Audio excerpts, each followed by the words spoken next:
Bloomberg Audio Studios. Podcasts, radio, news. Dan Hunt, thanks so much for being with us. We appreciate having you. Yeah, great to see you and great to be here. Big news, Dallas gets the International Broadcast Center for World Cup in 2026 in downtown Dallas, Kay Bailey Hutchison Convention Center. Okay, so what exactly does that mean? Really, it's the storytelling of the entire World Cup. This is the centralized broadcast center. In the 2022 World Cup in Qatar, there were 187 countries that broadcast live from that studio there in Doha. And so we have what will be the broadcast center for the 2026 World Cup. And I expect it to be more than 187 countries, and they're saying as many as 5,000 media people will be working at the center and broadcasting daily.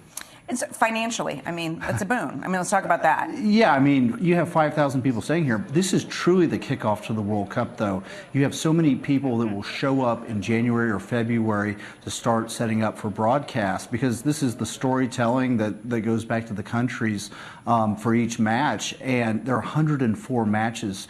The low estimates I've seen are $200 million of economic impact for the Dallas-Fort Worth area, and I've heard as high as $400 million. But you can imagine, this is tens of thousands of hotel nights.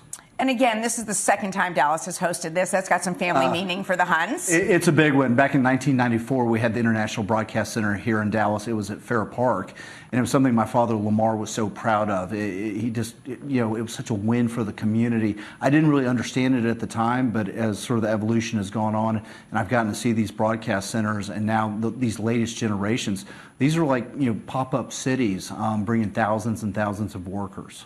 Obviously there was some disappointment when it came to the final, but again, North Texas getting 9 games. And, I want to talk about North Texas getting the 9 games. It's not just the city of Dallas. I mean, AT&T Stadium is in Arlington. There'll be practices at your facility. Yes, I mean, this whole tournament will be spread out throughout the Metroplex. We got 9 games, which is like 9 Super Bowls. We have the International Broadcast Center, which is, 5,000 media personalities broadcasting globally, and then we have these base camps that are setting up. Hopefully in Frisco at Toyota Stadium, we'll wind up with a base camp of a visiting national team. There are multiple ones in Dallas, even potentially ones in Mansfield, maybe Fort Worth, and so it's spread out, but also hotel rooms all across North Texas. We're in a really unique spot in Dallas because Houston has 6 matches, Dallas has 9, Kansas City has 6. So somebody can make a regional play to see a lot of World Cup soccer by staying in North Texas.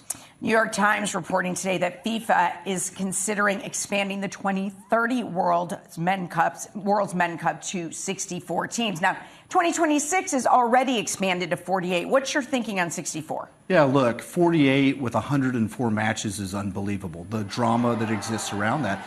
But that is a really heavy lift. You're talking about 16 venues in North America. You have, Canada, United States, Mexico, 11 of those in the United States. But these are NFL stadiums. To go to 64 teams, I think, would be incredibly difficult. I think we need to see how 48 works first. You'll have first-time qualifiers that have never actually qualified for a World Cup.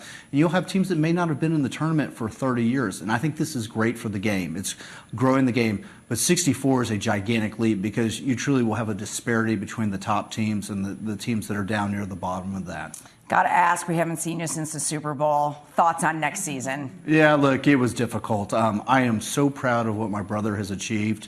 Clark has done a fantastic job at the Chiefs. This is truly a dynasty. And Andy Reid, Brett Veach, Mark Donovan, that leadership team is first class. And look, I think with the salary cap going up, $20+ million, it's allowed a lot of teams to keep their franchises intact. I think the free agent market isn't nearly as big as people expected. So I'm really optimistic the Chiefs will be back. So exciting times in Kansas City, and I'm just thankful I get to be part of it. Dan Hunt, thanks for being with us. Yeah, thank you.